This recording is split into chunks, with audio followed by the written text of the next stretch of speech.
Hi friends, అందరికీ నమస్తే అండి. మా పెరటి పంటలు మిద్ది మీద పెట్టి ఛానల్ అయింది. ఎందుకంటే వేసవకాలం కదా, అన్నీ చాలా మటుకు పోయినాయి. ఇంక నెక్స్ట్ మళ్ళీ కొంచెం వర్షాకాలం మొదలైందిగా, మళ్ళీ సెప్టెంబర్ ఆ టైంలో మళ్ళీ మొదలు పెడతాను నేను. ఇది ఎర్ర చిలకడ దుంప.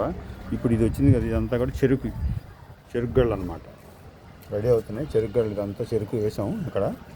మంచి హైట్ వచ్చినాయి కానీ చెరుకు. ఇదేమో మామిడి అల్లం. మామూలు అల్లం కాదు, మామిడి అల్లం అంటారు దీన్ని.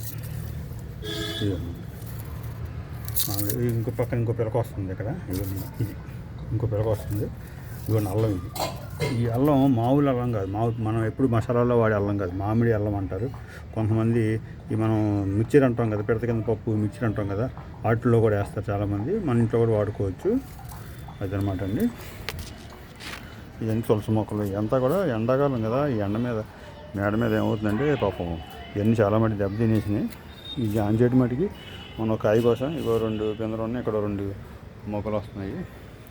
ఇదొకటి. ఇది కూడా చెరికానండి. ఇది కూడా చాలా హైట్ అలా వెళ్ళింది. ఇది కూడా చెరికే. ఇదేమో ఈ శంఖం పువ్వులు ఇలా చుట్టేసిందండి. సర్లేని అలా వదిలేసి ఉంచాం. చెరుకు రెడీ అవుతుంది. ఇదిగోండి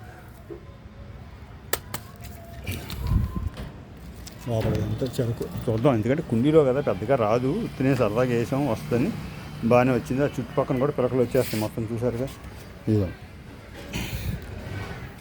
ఉంచాం అలాగా. చూద్దాం ఎంతవరకు అవుతా ఉంటుంది. ఇదంతా ఏం లేదు, అంతా మొత్తం అంతా ఇది మనం శుభ్రంగా చేస్తాం. కట్ చేసిన తర్వాత ఇప్పుడు మంచిగా నీట్గా నున్నగా వస్తుంది. వచ్చే పువ్వులు కూడా మంచిగా వస్తున్నాయి. ఇవి మనీ ప్లాంట్. మన ముందు అయితే ఆకుకూరలు కూడా చాలా ఉండేవి, మీకు తెలుసు కదా. నా వీడియో చూసారు అందరికీ తెలుస్తుంది. కానీ పుదీనా ఒకటి, ఇక్కడ పాలకూర ఒకటి ఉంచాం. తజ్మేన్ని కూడా రావట్లేదని చెప్పి తీస్తాం అన్నమాట. అదే అండి. ఓకే అండి, థ్యాంక్ యూ అండి. లైక్ చేయండి, షేర్ చేయండి, సబ్స్క్రైబ్ చేయండి ఫ్రెండ్స్. Thank you.